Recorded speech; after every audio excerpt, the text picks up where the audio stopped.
evening, everyone. Welcome to the first extramural lecture of the semester. Today we have here Eleanor Catton. Eleanor Catton is a Canadian-born New Zealand author. She attended Burnside High School, studied English at the University of Canterbury, and completed a master's degree in creative writing at the Institute of Modern Letters, Victoria University of Wellington. In 2011, she was the Ursula Bethel Writer-in-Residence at the University of Canterbury. Catton's 2008 debut novel was Rehearsal. Catton's second novel, The Luminaries, won the 2013 Man Booker Prize, making Catton, at the age of 28, the youngest author ever to win a Booker.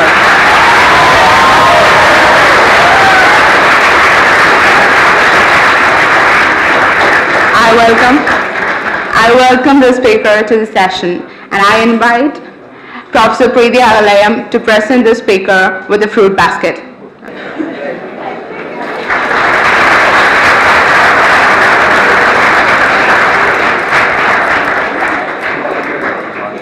Now I welcome the speaker to the podium.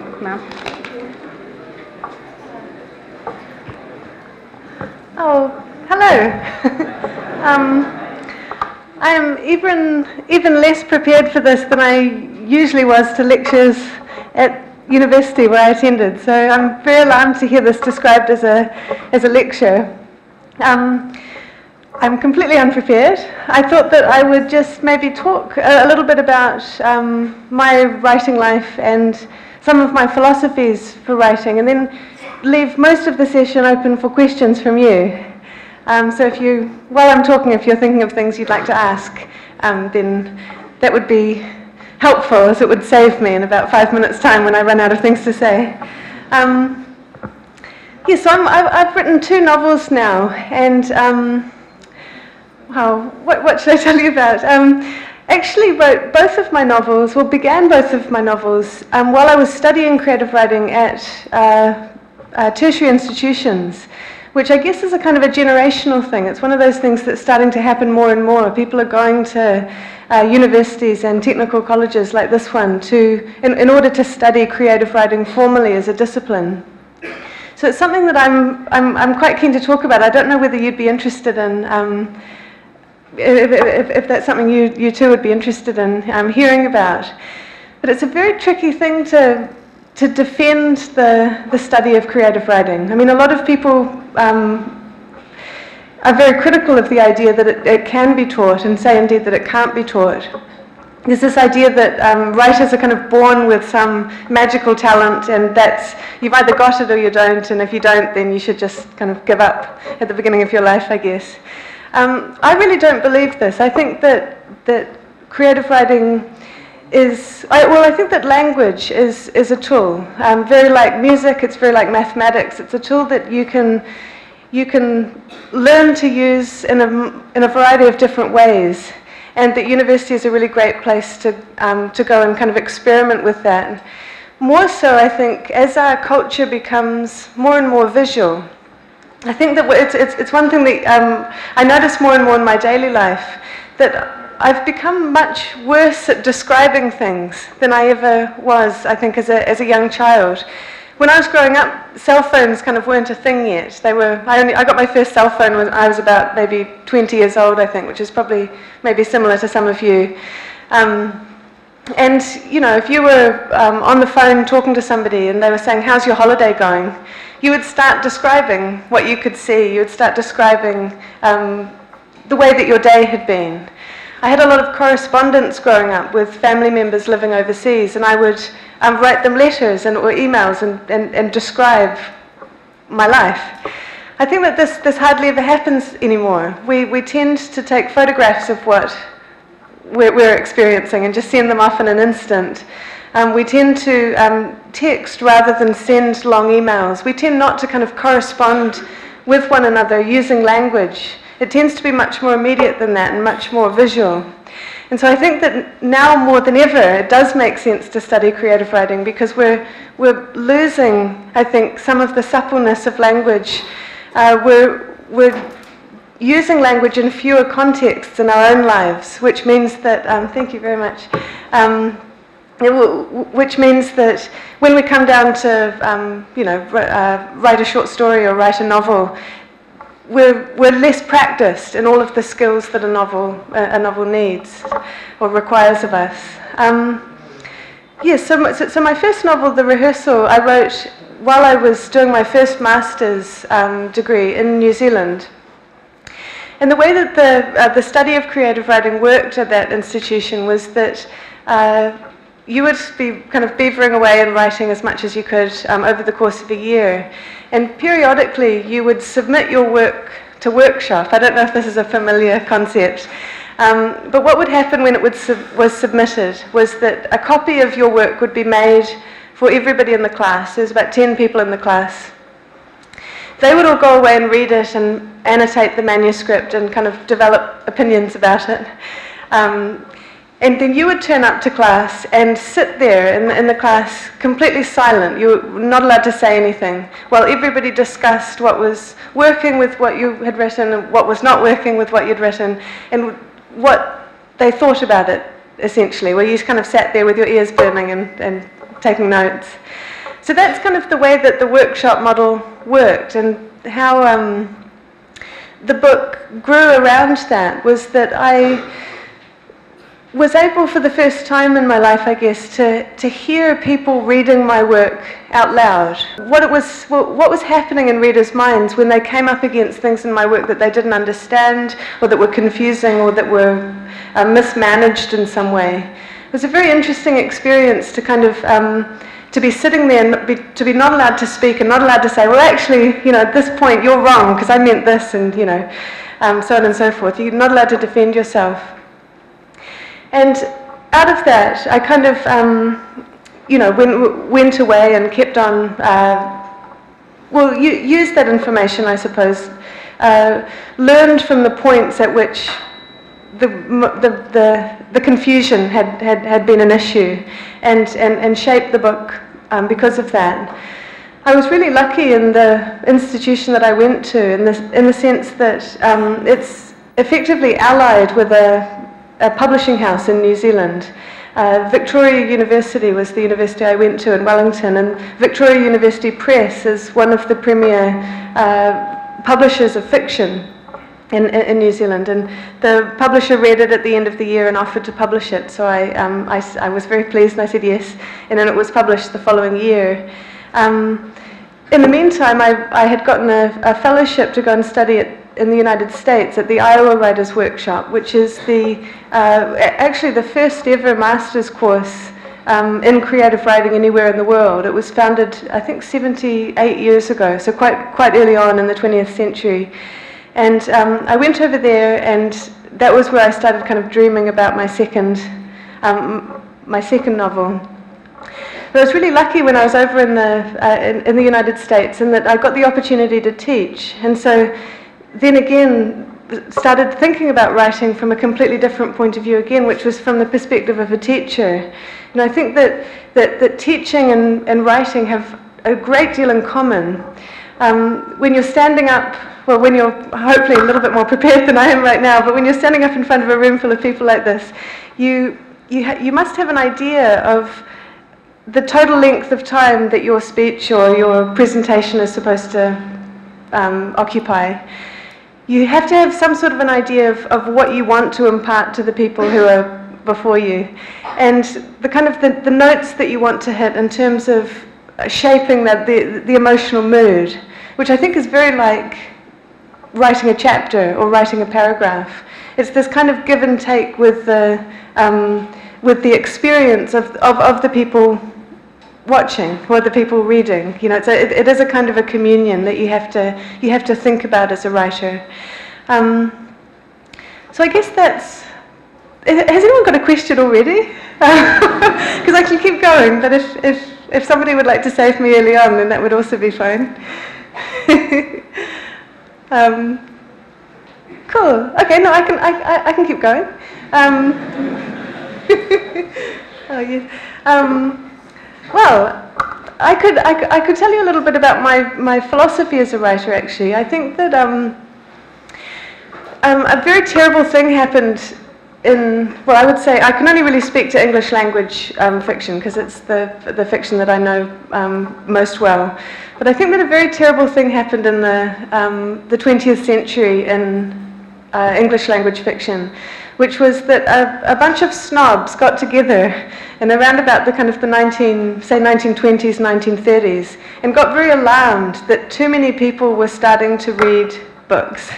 And they started thinking, oh dear, if everybody has access to this, then how do we know that we're special and we have the best taste? And, you know, what's the difference between us reading Shakespeare and some, you know, uneducated person from down the block reading Shakespeare? There's got to be a difference. We really don't like it that everybody's doing the same thing. So what they did, this is all in my opinion, of course, but they put a fence around a certain type of literature, and they called it high literature, and they put a fence around everything else, and they said it was not good enough.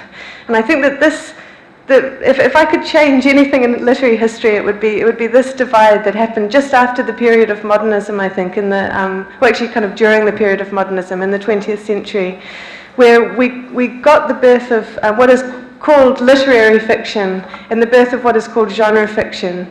You know, the idea that there are crime novels and then there's literature, or there's romance novels and then there's literature. It never existed in the 19th century, and certainly never existed prior to that. You know, if you go back to Shakespeare, the high and the low is there in every play. You have the great tortured, you know, introspective speeches of the tragic heroes, and then very next scene you've got somebody making jokes about pee. You know, that's urine rather than the drug, which I don't think existed in those days. And I think that one of the things that I believe really strongly that is very important for people who are learning to be writers is to read outside of the genre in which they're going to write, or in which they want to write. So if you want to write literary fiction, if you want to write the kind of stuff that's going to be kind of held up as the great literature as the future, you must, I believe, read as widely as you can, so that in a way that includes children's literature, and it includes crime fiction, and it includes science fiction and fantasy, and it includes romance fiction and everything that you can imagine. The wider your readership is, I mean, the wider your reading is, the more readers you will be able to reach. I think that's one of the lessons I learned quite early on. I feel very lucky to have learned it quite early on as a writer, is that your reader is always going to be smarter than you are. It's the worst mistake that you can possibly make as a writer, to assume that you're cleverer than your reader is. At the moment, you guys are a million times cleverer than me because you're more people than me.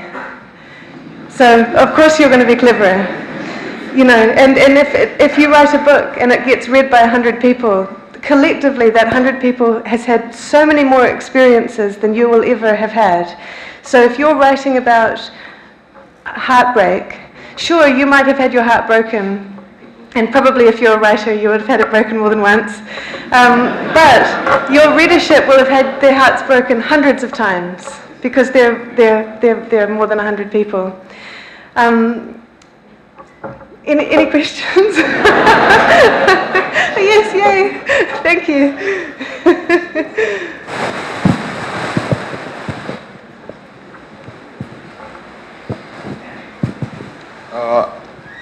Now with Amazon's publishing, anyone can just publish a book and put it up on the Kindle store.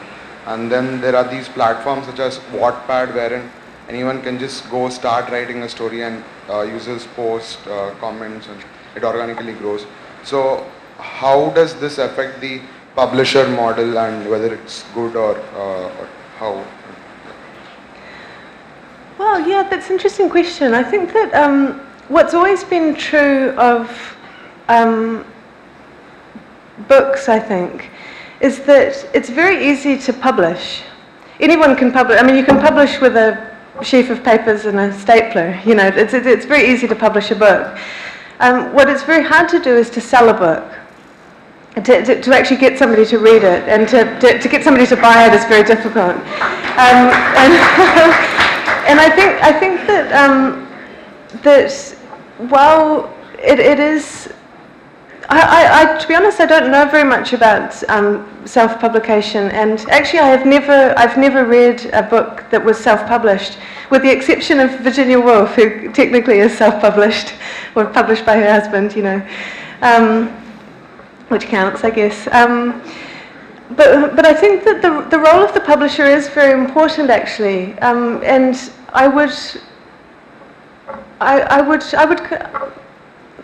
don't think that it's a kind of a snobbery that's making me say that, but maybe it is a little bit. But I think that what publishers do very well is kind of disseminate your book to the right people at the right time, I suppose.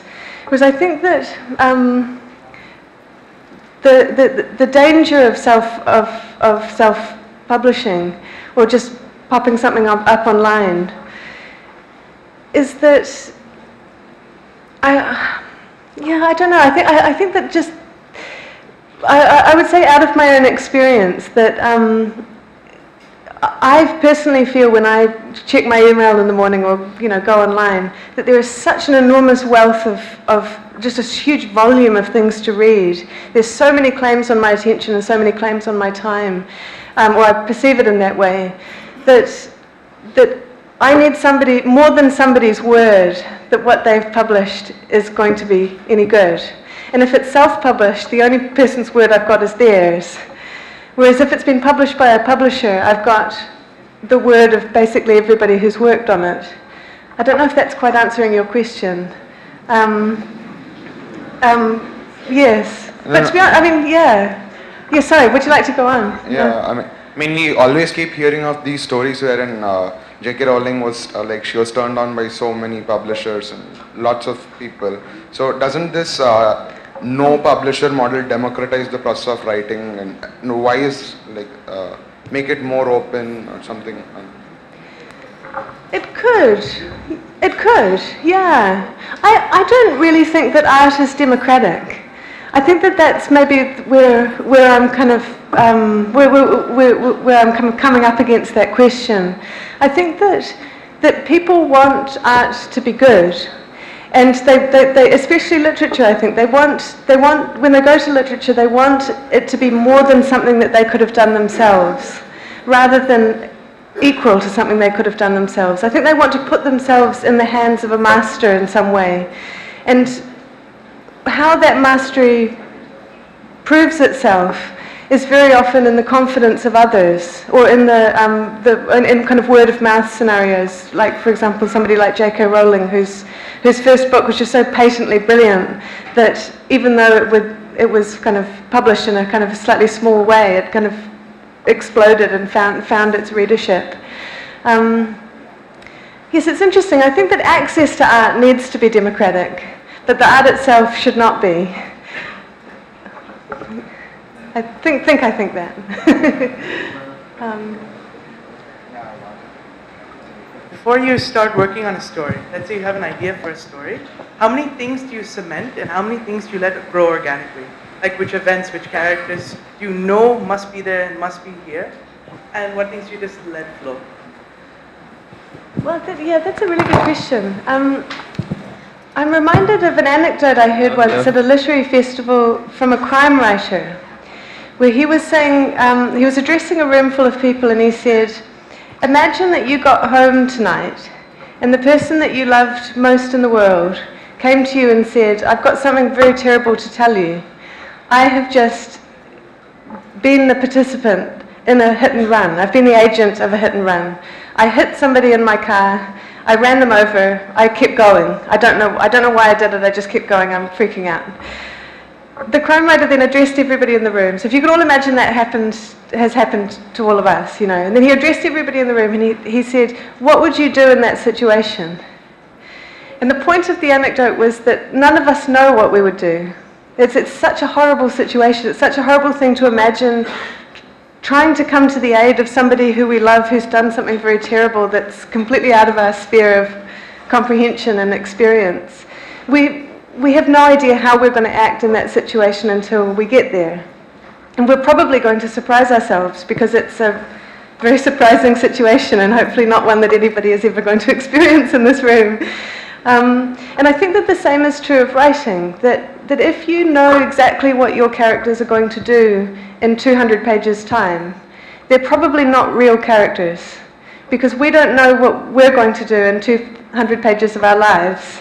You know, none of us know what's going to happen tomorrow. We don't know how we're going to feel tomorrow. We don't know what, you know, if a very terrible or a very great thing happened to us, we can kind of imagine what we might do, but we're probably going to be imagining it in a very kind of flattering, rose-tinted way that's, you know, very, very flattering to ourselves and maybe not that realistic.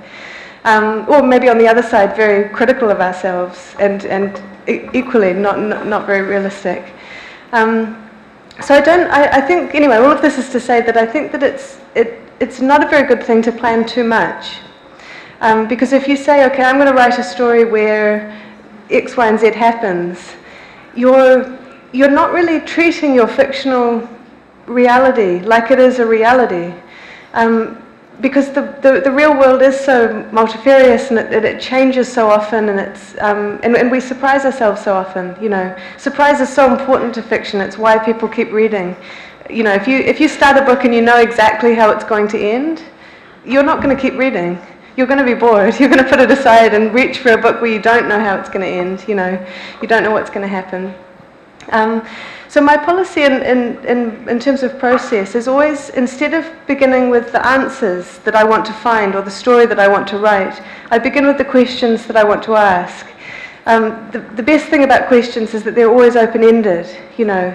And so, for example, with my first book, the book as a whole is a kind of a theatrical experiment, in the sense that there are actors playing the characters, and some of the actors are playing multiple characters, some of the characters are played by more than one actor, and the book as a whole is a kind of it kind of occupies a kind of a liminal space, I guess, in the sense that you are never quite sure whether you're watching something real or you're watching a performance of something real.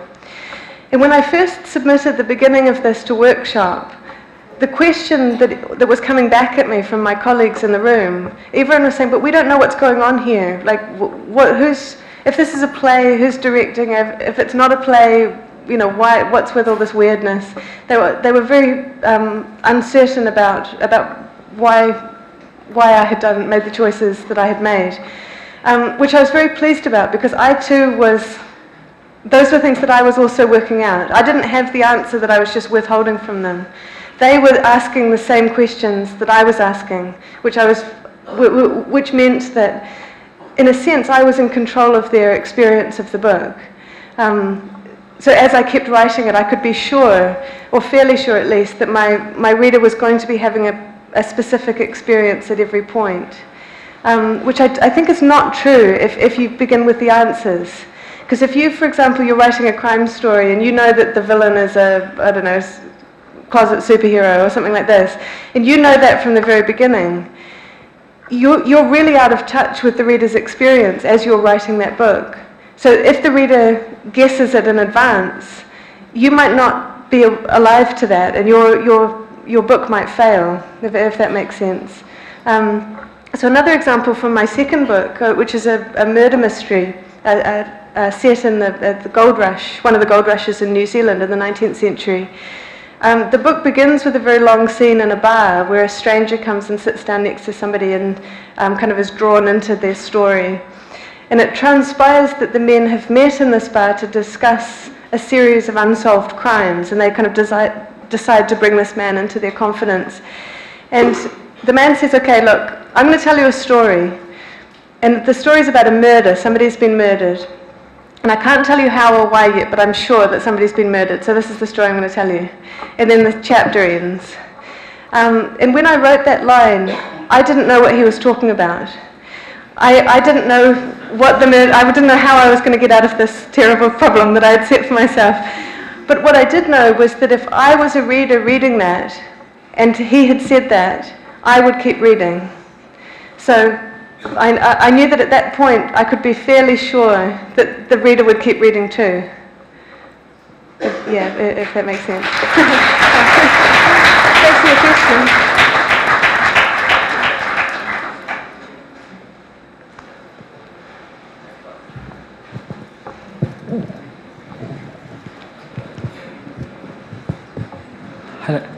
Hi ma'am. So, like, you know that nowadays readers interpret a work in different manners. Like, there is no one set meaning to a work. So, how do you feel when, you mean something completely different and then the reader interprets it in a completely different way? Like, you are just saying. That's a good question. Well, I think it depends on... It's a circumstantial thing, I guess. One of the extraordinary privileges of being published in more than one country is seeing a book live in different contexts, in different cultural contexts. And it's just endlessly fascinating how people of different nationalities will latch onto certain ideas and kind of reject certain ideas and be on board with some and not on board with others. So I feel that I've gotten quite comfortable with that idea, actually, just with traveling with, especially my second book, and seeing it in different translations and kind of in different cultural contexts. But I do think it's something that you just have to prepare yourself for to a certain extent as a writer. That really the act of writing is about forging a relationship with the person who's going to read your book, which again is this kind of extremely multifarious person who is much smarter and more brilliant than you are. But it's all about that relationship. It isn't really about the message that you want to say. I think that as a teacher, I very often find that writing that isn't working, when I read my students' work and that when the writing's not working, it's usually because the student has some kind of a tyrannical hold on the material, where they're saying, I want to write in this way that has this effect. I want to be able to tell everybody that this act of human behavior or this atrocity is wrong, or this thing is wonderful. People don't go to fiction, I think, to be lectured, and I think that they don't. I feel this myself as a reader. If I feel that a writer has an agenda, I will resist that absolutely. Because it's kind of like if you start making friends with somebody and you think, oh great, like we're really getting on, this is really wonderful, and we could be friends for a long time and it seems pretty rosy. And then they say, would you like to buy my this, that, or the other? And you realize actually that there's been this corruption, that there's been this deceit at work. You thought that it was a relationship when actually it's a transaction. They've been trying to get something out of you. And I think also that applies to writing. You can't treat that relationship with the reader in a transactional way. You have to be thinking about at all times, about how to give your reader the best time they've ever had. To kind of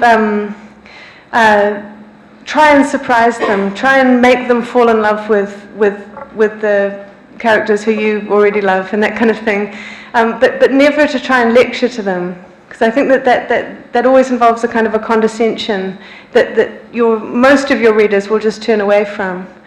But that is a really good question though, because sometimes it can be very very depressing as a writer when you think something's just abundantly clear to you and you show it to somebody else and they say, oh, this is set on Mars, isn't it? And you think, how could you have gotten that?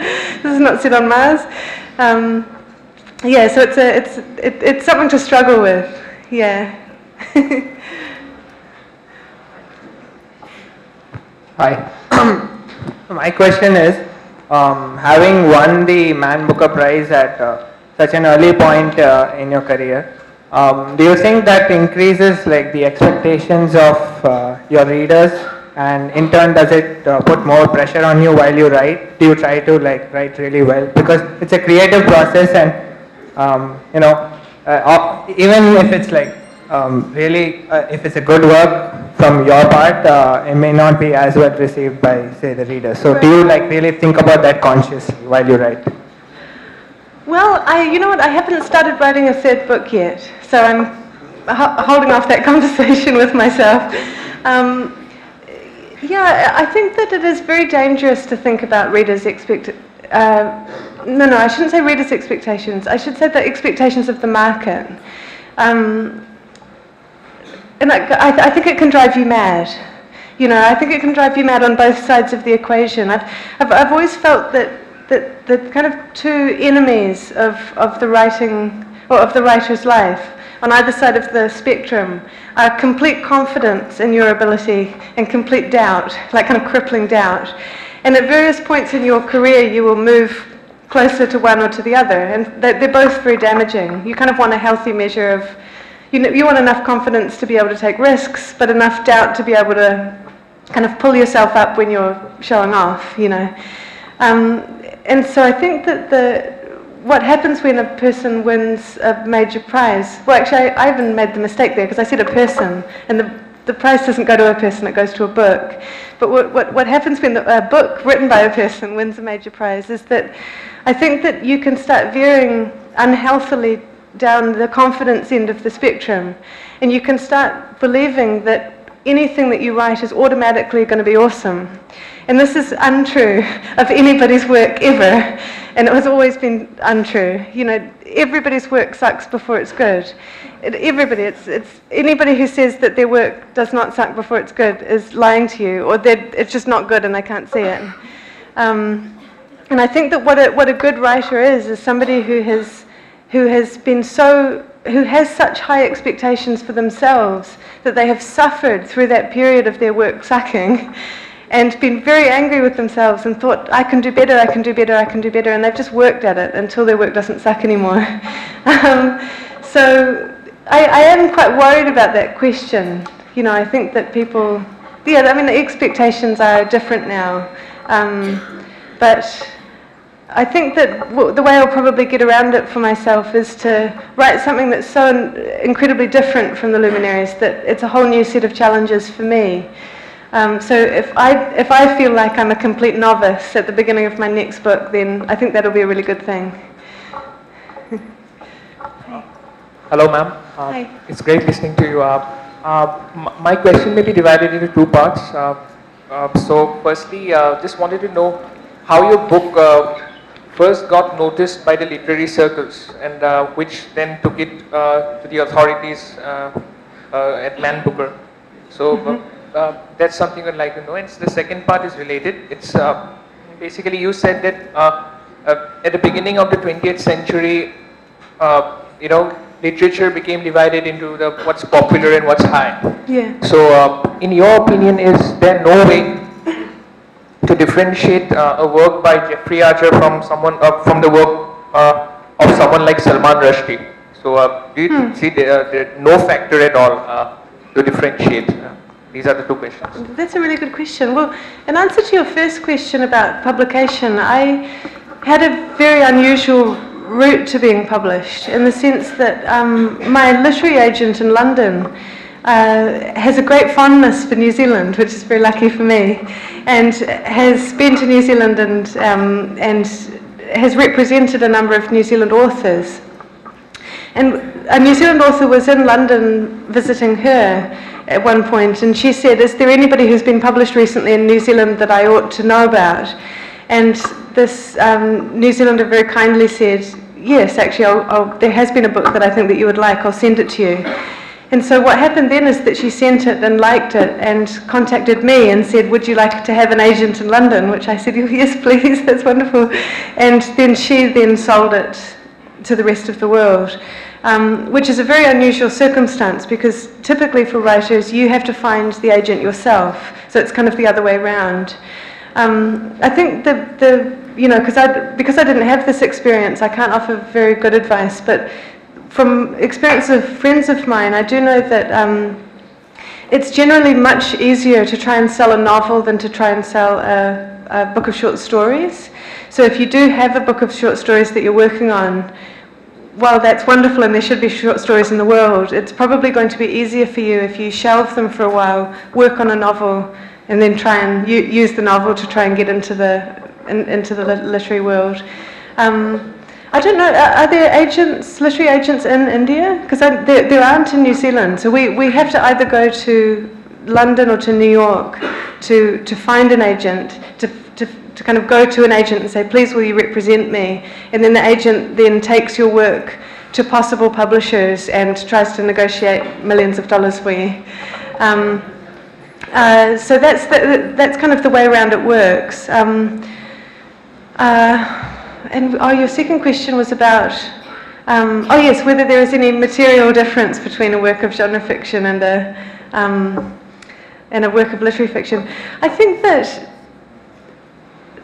that literary fiction is a genre that is unwilling to admit that it's a genre, which annoys me because I think that it needs to, somebody needs to expose that deception. And I think that there are a lot of things that are extremely difficult to do that literary fiction tends to sneer at and tries to pretend that things that are very easy to do are difficult. One thing that I think is extremely difficult is the art of plot. And I think that that's something that that getting somebody to change their mind in a piece of fiction is really hard. You know, killing off a character who you don't need anymore is quite hard to do because it looks like such a cheat's way out. You know, it's quite hard to navigate that skillfully. Getting two people to fall in love in a work of fiction is one of the hardest things in the world. In a way that actually makes the reader want to participate in that love affair and feel, love as well, and feel excitement when they finally do get together. And these are exactly the things that literary fiction always sneers at. So, you know, a happy ending, for example, is very difficult to. A happy ending is really hard. It's much easier, actually, for the world to fall apart. Apocalypses are much easier than marriages at the ends of books. But for some strange reason, I think that there's this preciousness around literary fiction that the kind of the literary establishment, for whatever reason, pretends that actually it's much more difficult to kind of have characters who are locked in unhappy relationships when nobody ever talks, and then they kind of stare at a wall for 200 pages, and then the book ends. You know. So yeah, I would say that there are things that are very difficult about books of what we would call genre fiction. I wouldn't necessarily say that there's no difference, because I think that there's a lot of kind of aspects of literary fiction that are unique to literary fiction, but I just don't think that literary fiction's better. That would be the distinction that I would draw. One of the best writing guides that I ever read, actually, as a fiction writer, was Aristotle's Poetics, which is, you know, the book that he wrote to define and kind of put the parameters around what drama and what tragedy and what epic really are. And I think that it's such a good thing to go back to as a fiction writer today, to go back to kind of the beginning of all storytelling in the Western tradition, and to see what he says are important. One of the things that Aristotle says in this book is that the most important thing of any fictional work is what he calls mythos. So this kind of worldview, something to believe in. The book that you're writing has something that it believes in. And I think that this is a really, really good advice, that if you ask yourself when you're writing, what does my book believe in? And not what do I believe in, but what are the values that my book holds dear? What would make my book, you know, get out of its armchair and kind of punch somebody in the jaw? You know, what does it want to defend? What would it die for? I think that if you can answer that question, your book probably has transcended the artificial boundary between literary and genre fiction. It's probably a really good book.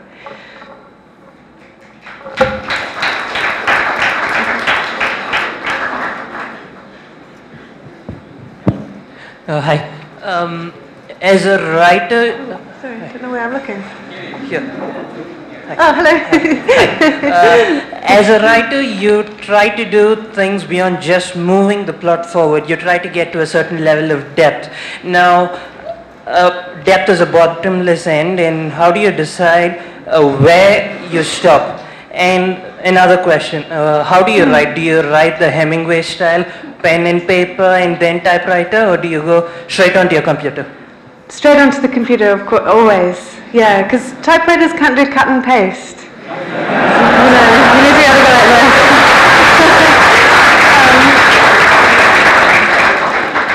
But that's a really good question about depth. Where do you stop? In another really great piece of advice that I learned actually by reading a screenwriting manual, a book that I really strongly recommend called Story by Robert McKee. It's about writing for the movies. Is that really, as a fiction writer, if you want your work to be interesting, there are 3 questions that you need to care about, and none other. And the 3 questions are why, how, and what happens next.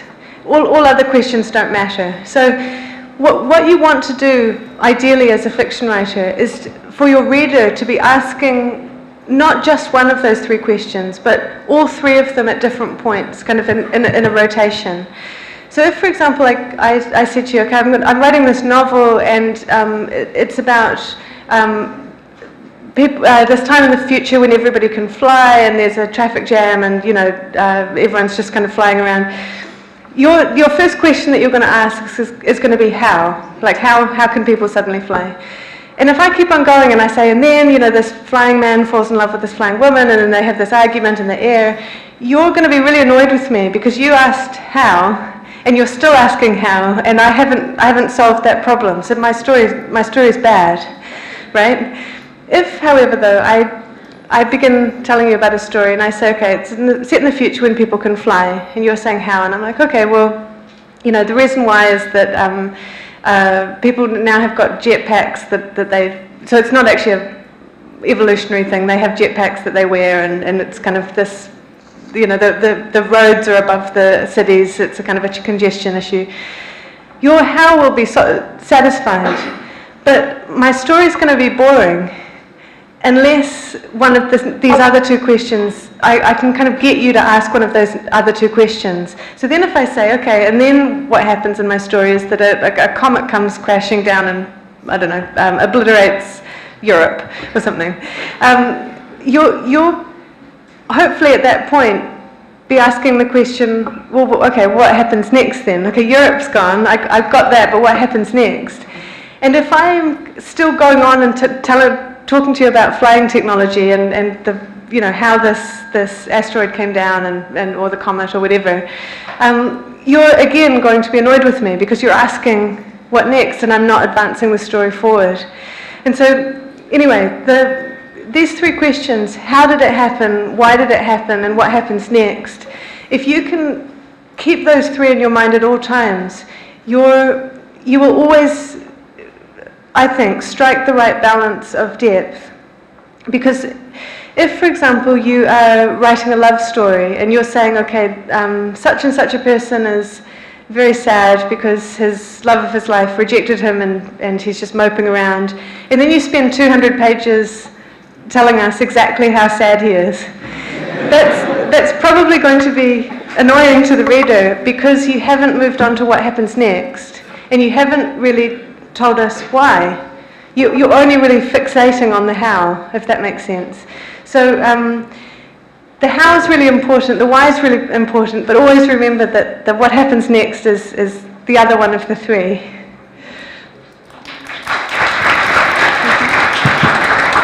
I have a question. I'm here, yeah. Great, hi. You can take it like I'm talking for this general public, like I'm a regular guy, okay? I met another guy, and I strongly believe that at least half the people in this room, at least after seeing her, after seeing you, would want to write a book, okay? Great. Maybe, okay, whatever. But any person, any general person, of course, he would have some story or experience, or maybe his research work, or something which is very close to his heart to it. He wants to shout that and scream that to the public. He wants that message to be conveyed to the public, right? So as a regular guy, what kind of inputs you would, or suggestions you would give me so that I can come out with the writing? It's not more about creative writing, it's about just writing. and so that my book doesn't turn out to be yet another book by a random guy. I'm sorry, I missed that last bit. Could you say No, that the again? point is, I don't have any background from literature or creative writing or whatever. I'm just a regular guy. But I do have some strong things, strong message or strong points to be conveyed to the public. Right. So I want to come out with a book. And this book, of course, as any writer would want for, this book has to be little successful. It has to be successful. And what kind of suggestions you would give for a person like without any creative background to come out with a book like this? Because today this is a time where people come out with a lot of books. A lot of books are coming out and they disappear just like anything. Right? So the question is this. Okay. Yeah, cool, okay. Well, it's a very I can say it's very naive question or whatever, because I know I am from engineering background, right? I don't have any idea about writing, but still I do have something to convey. I do want to convey something to the public. So what kind of suggestion or input you can give to me? It's that I cannot afford to take a creative writing class again. Cool. Well, one of the etymologies in English that I really like is the etymology of the word author. It comes from the Latin word auctor, which is similar to the English word to augment. It means to make something bigger. An author is somebody who adds on, who is an increaser. And the way that I begin writing, the way that I've begun with both my books, is to first of all read as much as possible in the subjects that I think that I'm an expert on, because I won't be an expert on it. You know, it's again like this matter of your readership being much, much bigger and more intelligent than you are. It's also true of your position on your subject matter. You need to get to a point as the author of your material that you have something not only to say but something to add to the conversation, and it's incredibly daunting, you know, because we don't actually begin in this way.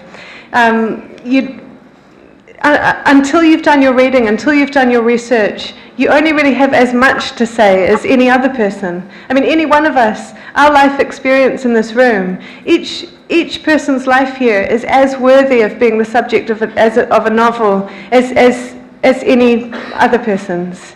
And that's true of everybody in the world. Just having experienced your life is not enough to make somebody want to read about it. But what you can do to make somebody want to read about it is become an author, become somebody who has something to add to the things that they've read and to the things that other people are also saying. You know, it's a funny thing that I think that quite often detractors of creative writing education will say, okay, yeah, sure, it's really easy to learn, everybody can learn how to write, everybody can learn how to write well, but being original, that's the really hard thing, right? Finding your voice, that's the really hard thing. For me, personally, I think that this is completely backwards. I think that having an original thing to say is easy. I mean, we all achieve it just by having our lives. You know, I'm probably the only, well, this is quite easy. I was about to say I'm probably the only Canadian-born New Zealander in this room, but that's probably self-evident. But, you know, I'm, for example, the youngest of three. I have a sister who's 6 years older than me, a brother who's 4 years older than me. By that fact alone, I'm probably in the minority. There are probably only a couple of people who could also say that in this room, if that, right? All of us, our life stories are completely unique. Our reading experience is completely unique. Each one of us has read a completely different set of books in a completely different order. You know, so the books have influenced each other in different ways, and we've read them in different moods and in different contexts. You know, we're all completely original. That's the easy part. The hard part is becoming an expert in your field and studying, I think, because it takes time. And so I would say that having something to say is not enough. Having something to say is a great beginning because it means that you're passionate and down the line you're going to be a brilliant writer. But you need to not only have something to say, but be fairly sure that what you have to say is more than what's been already said, or different than what's already been said before. It probably will be. It probably will be different because you're unique. But until you know it, you don't know where you're repeating yourself. You know, you don't know where you're actually saying something that somebody said 50 years ago, last week, 100 years ago. I have this thing that I quite often say to my friends, or we often say to each other, which is that the trouble with dead authors is that they're always stealing our ideas. And I think that maybe you'll have had that. I'm probably sure everybody in this room will have had this experience where you think that you've had this really amazing original idea and you're feeling really proud of yourself, and then you're reading a book and you think, oh bloody hell, you know, this is 200 years ago, you know, this is terribly unfair. But of course, that idea actually was original to you, and that if you can build on that and keep that passion in you and kind of follow what originality and spark made you think that in the first place, that's wonderful. But what's not wonderful is if you're using an idea and you don't know that actually somebody said it before, and you think that you're the first person to have done it.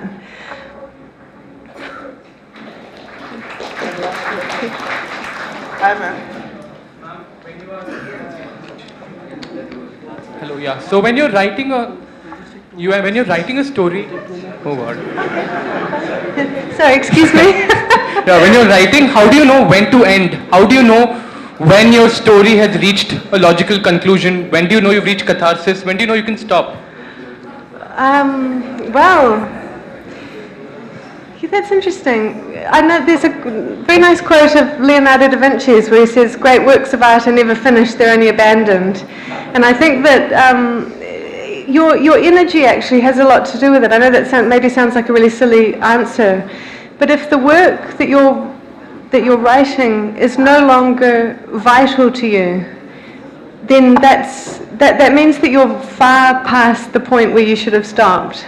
You know, I think one of the hardest things in a writer's life, one of the hardest lessons to learn, is when to walk away from projects that aren't working. I think that professionally this very often is prudent, you know, that very often you can have written something that is kind of just not quite working, and you're still kind of bashing at it. It's a relationship that really you should have broken up with this book a very long time ago, but you're kind of sticking in there, and you're a bit afraid of being alone, and you kind of just, you know, you're just making each other miserable. And I had that experience actually in between my first book and my second. I started writing a work of children's fantasy. I had this idea of setting a quartet of novels during the English Civil War in the 17th century. So I did a whole lot of research. I did my kind of authorial, kind of increasing my own body of knowledge. I began writing this book. I was really excited about it, and wrote and got about 160 pages in. So it was quite a big manuscript, and just realized everything was wrong. It was a bad book. Nobody would want to read this book. And the things that were wrong with it were wrong from the very beginning. They were just, the infrastructure of the book was wrong. The heart of it was not right. And I got rid of it and started writing the luminaries. And I think that you know, I hope that at later points in my life too, I'll again have the courage really to be able to just look at a work full in the face when it's not working and say, actually, I'm going to break up with you now. I'm going to go and have a fling with somebody else and see if that's going to kind of take off, because the energy has to be right. You know, you have to be still learning something from the book that you're writing, and so if you're yeah, I think that the other thing I'd say in response to that question is that the question that you ask of the book at the beginning should be unanswerable to you at the beginning of the book. It should involve a kind of a, can I do this? Is this even possible?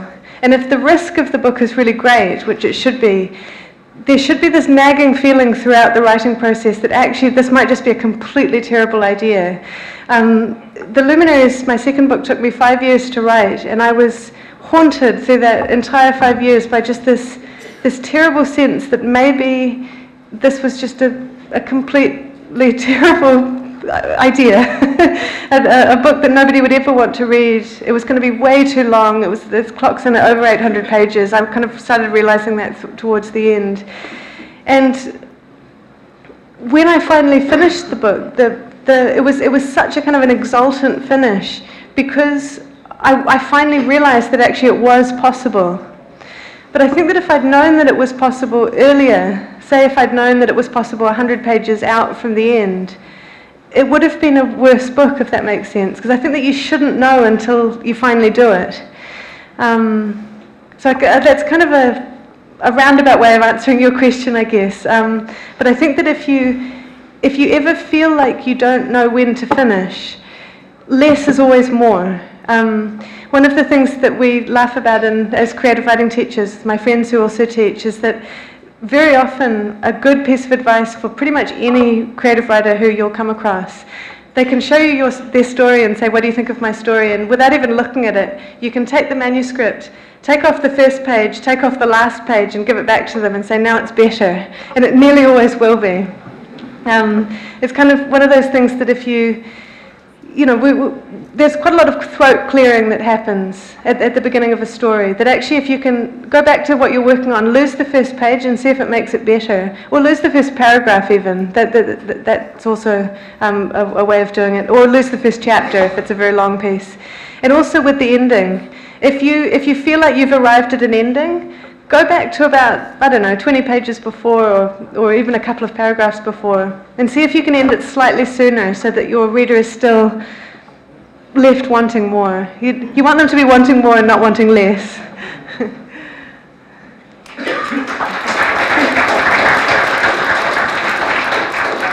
Hi, ma'am.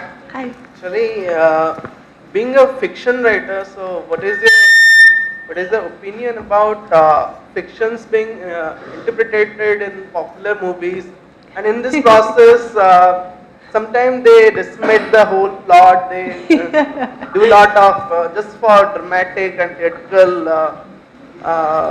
that addition of that quotient. They do a lot of changes. So, if you are offered a movie, are you willing to give that kind of liberty to the filmmaker? Right.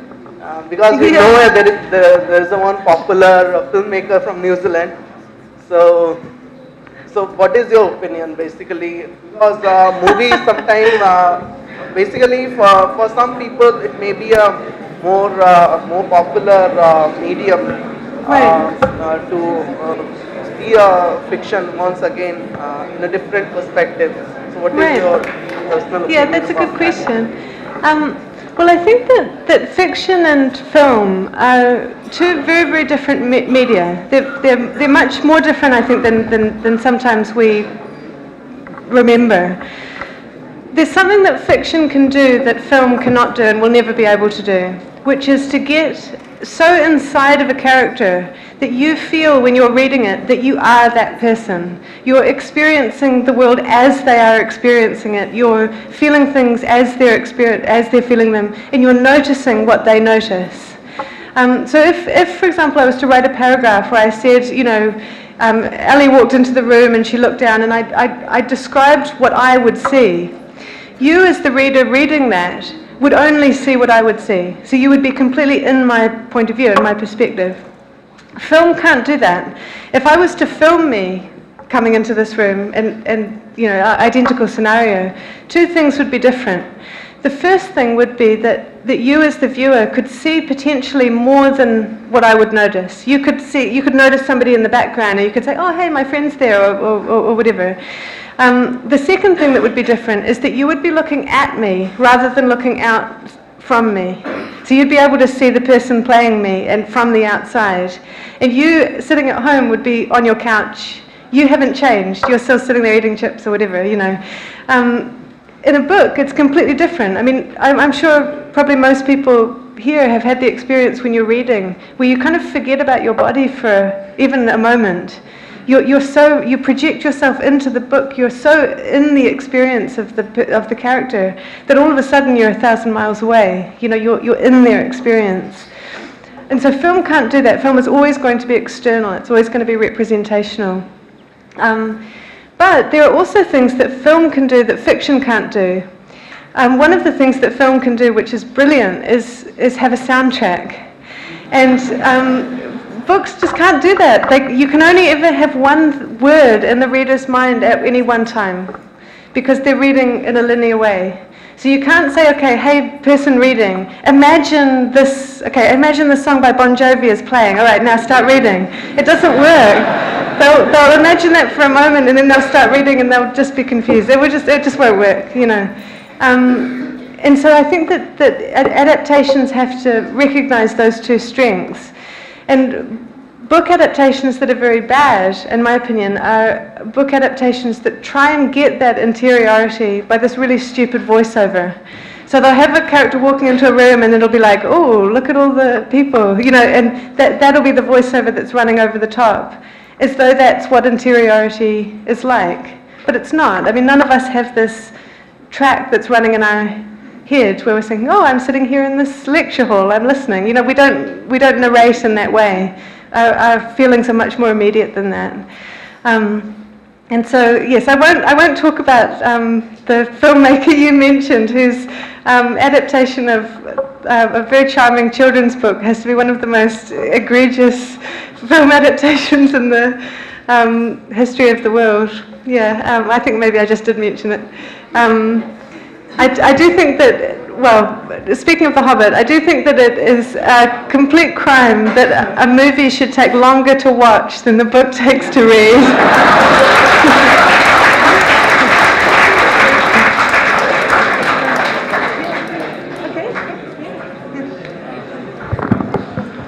So, I know you're all very eager to ask more questions, but Ms. Catton has another appointment in a short while, and I think we'll have to call it an end somewhere. Anyway, we ran a small contest on Facebook. We dropped a few hints and asked people to guess who the speaker was going to be, and guess what we're giving away as a prize. Sorry? A signed copy of her book. May I have Shyam, I think, if Shyam Prasad, the winner of the contest, to please come forward and receive a copy.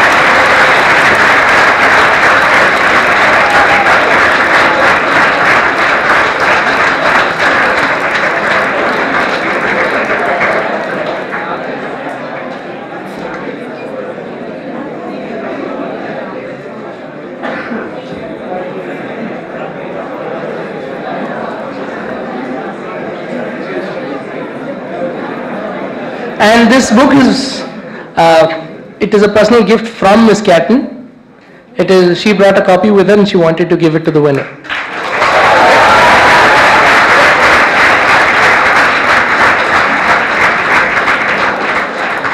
Thank you for that very fun-filled and entertaining talk. May I now call Professor L.S. Ganesh to felicitate the speaker with a memento.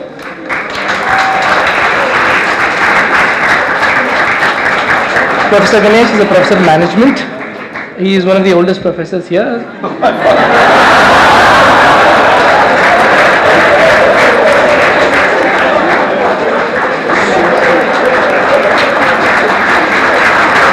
The senior most, I correct myself. May I request Ms. Catton to scribble a few words, maybe leave a message for us in our yearbook.